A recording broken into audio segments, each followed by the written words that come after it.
दोस्तों नमस्कार, मैं जगन्नाथ गौतम सियासत हिंदुस्तान यूट्यूब मंच पर आपका स्वागत है। दोस्तों आज हम जो है बंगाल में जो राजनीतिक परिस्थितियां बदली हुई हैं वो पिछले 4 चुनावों में या 2 दशक में कैसे बदली, जहां कभी कांग्रेस और वामपंथ मुख्य किरदार हुआ करते थे, लेकिन दोस्तों पिछले 3 चुनावों में विधानसभा चुनावों में जिस तरीके से बीजेपी ने कमबैक किया है, यानी उन्होंने अपनी स्थिति को सुधारा है, इन सब कारणों पर हम प्रकाश डालेंगे कि कांग्रेस जो कभी दशकों सत्ता में रही, अचानक उसकी ये दुर्गति क्यों हुई। और दोस्तों मैं पहले आपको बताता चलूं कि जब 2006 में मुख्यमंत्री के चुनाव हुआ था, यानी विधानसभा के चुनाव हुए थे, तो 2006 में टीएमसी की कुल 30 सीटें आई थी, बीजेपी 0 पर आउट हुई थी और कांग्रेस 21 और वामपंथी लेफ्ट 235, यानी उस टाइम वामपंथ का बोलबाला था। दोस्तों उसके बाद 2011 में जब बंगाल में विधानसभा के चुनाव हुए तो टीएमसी 184, बीजेपी 0 और कांग्रेस 42 और वामपंथी पार्टियां 62 पर सिमट गई। दोस्तों उसके आगे चलें, जब अगले चुनाव हुए 2011 के बाद, तो 2016 में 211 सीटें टीएमसी को मिली, बीजेपी को 3 सीट मात्र मिली और कांग्रेस 44 और वामपंथ 32। दोस्तों जो मैंने आंकड़े आपको गिनाए हैं, आपको महसूस हो रहा होगा कि धीरे धीरे कांग्रेस और वामपंथ पार्टियां सिमटती चली गईं और जब भाजपा जो 0-0 पर आउट हो रही थी 2016 के चुनावों में, जहां टीएमसी को 211 मिले, वहीं बीजेपी को मात्र 3 सीटें उसके हक में आई।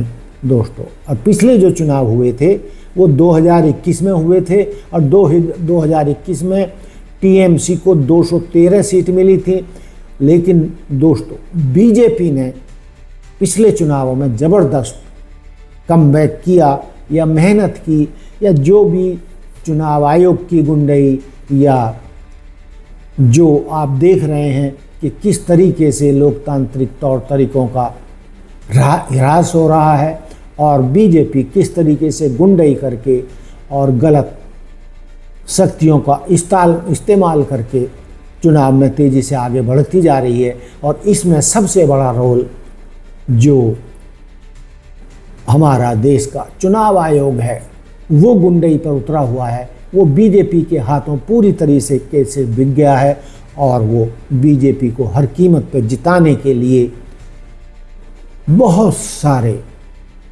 गोरख धंधे कर रहा है, गड़बड़ियां कर रहा है, वोटिंग मशीन में भी गड़बड़ कर रहा है और जो एसआईआर हुआ है उसके माध्यम से भी आपने देखा कि 60 लाख या कितने वो वोट काट दिए जो टीएमसी के समर्थक हुआ करते थे। अब दोस्तों हम आपसे चर्चा करने जा रहे हैं कि कांग्रेस का पतन और दुर्गति के कारण, कि जो कांग्रेस सेंट्रल में भी दशकों सत्ता में रही, 55-60 साल रही और उसी के साथ साथ बंगाल में भी वो सत्ता में बनी रहती थी। तो दोस्तों 1998 में ममता बनर्जी ने कांग्रेस से अलग होकर अपनी पार्टी टीएमसी बनाई, यानी ध्यान दीजिएगा कि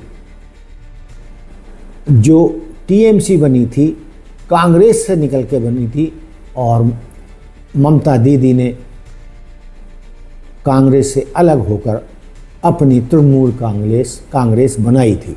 दोस्तों और हुआ क्या कि कांग्रेस के ज़मीनी कार्यकर्ता और बड़ा वोट बैंक कांग्रेस को छोड़कर ममता के साथ चला गया, टीएमसी में चला गया। दोस्तों बंगाल में कांग्रेस का नेतृत्व का भी अभाव रहा। राज्य स्तर पर कांग्रेस के पास ममता बनर्जी या ज्योति बसु जैसे कोई कद्दावर चेहरा नहीं बचा।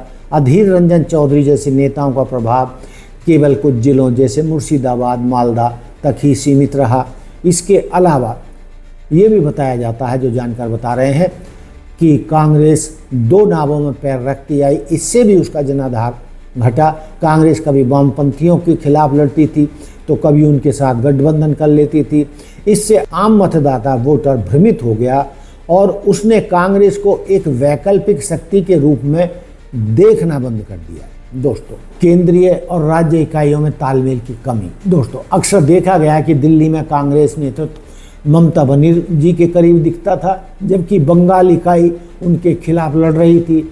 इस अंतर विरोध ने पार्टी को कमजोर किया। दोस्तों, जो 2016 बंगाल की राजनीति में कैसे तस्वीर बदली, ये बीजेपी का आक्रामक उभार था। दोस्तों, ध्रुवीकरण और तुष्टीकरण का मुद्दा। दोस्तों, बीजेपी ने राज्य सरकार पर मुस्लिम तुष्टीकरण के आरोप लगाए और हिंदू मतों को एकजुट करने की कोशिश की, जो काफ़ी हद तक बीजेपी इसमें सफल भी हुई। दोस्तों, वामपंथ और कांग्रेस के वोट बैंक पर कब्जा। दोस्तों, बीजेपी ने खुद को टीएमसी का एकमात्र विकल्प के रूप में पेश किया। जिन लोगों को ममता बनर्जी पसंद नहीं थी, उन्हें लगा कि अब कांग्रेस या लेफ्ट को वोट देना बेकार है, वोट खराब करना है, इसमें अब कोई दम नहीं बचा है, इसलिए वे बीजेपी की ओर मुड़ गए। दोस्तों, संगठनात्मक मजबूती। दोस्तों, अमित शाह और जेपी नड्डा जैसे शीर्ष नेताओं ने बंगाल में बूथ स्तर तक संगठन को मजबूत किया। साथ ही अन्य पार्टियों, विशेषकर टीएमसी के असंतुष्ट नेताओं को अपने पाले में लाकर भी बीजेपी को बंगाल में मजबूत बनाया। दोस्तों, इसके अलावा जो केंद्रीय योजनाओं का प्रचार बीजेपी ने बंगाल में किया, उसका भी असर बीजेपी को आगे बढ़ने में मिला।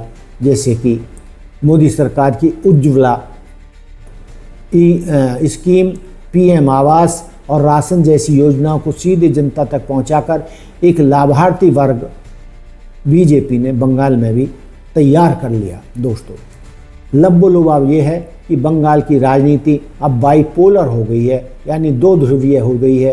कांग्रेस और लेफ्ट का वोट बैंक तो तेज़ी से बीजेपी की तरफ शिफ्ट हुआ है, जिसके कारण राष्ट्रीय पार्टी होने के बावजूद कांग्रेस राज्य में हाशिए पर चली गई है। तो दोस्तों, ये था आज का मुद्दा, जो हमने बंगाल में भाजपा के उभार और कांग्रेस के पतन की कहानी आपको सुनाई। दोस्तों, यदि यही हाल रहा तो कांग्रेस का बंगाल में ऊपर उठना, जीतना लगभग मुश्किल हो जाएगा।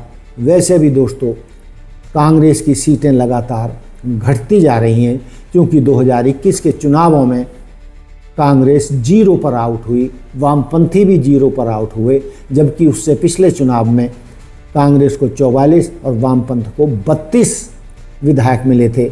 2011 में जहां टीएमसी को 184 विधायक मिले, वहीं बीजेपी 0 पर आउट हुई और कांग्रेस के 42 विधायक जीते और वामपंथियों के 62 विधायक जीते थे। दोस्तों, और मैं पहले बता चुका हूं कि 2006 में जब चुनाव हुए थे तो टीएमसी को कुल 30 सीटें जीती और कांग्रेस की 21 और वामपंथियों को 235 विधायक जिताने में कामयाब रही। तो दोस्तों, मैंने बताया कि किन किन मुद्दों पर कांग्रेस ने ढंग से काम नहीं किया और कांग्रेस को यहाँ पर बहुत ही शर्मनाक हार का मुंह देखना पड़ा है।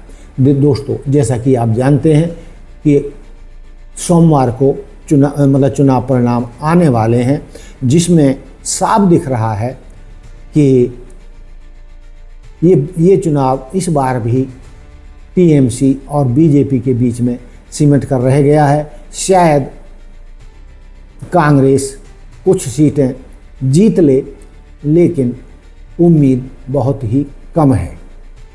तो दोस्तों, ये था मेरा आज का मुद्दा कि किस तरीके से दशकों तक बंगाल में शासन में रही कांग्रेस पार्टी का पतन हुआ और क्यों हुआ। इन सारे मुद्दों पर हमने प्रकाश डाला और मुझे उम्मीद है कि आप हमारे इस आकलन से सहमत होंगे। तो दोस्तों देखते रहिए सियासत हिंदुस्तान।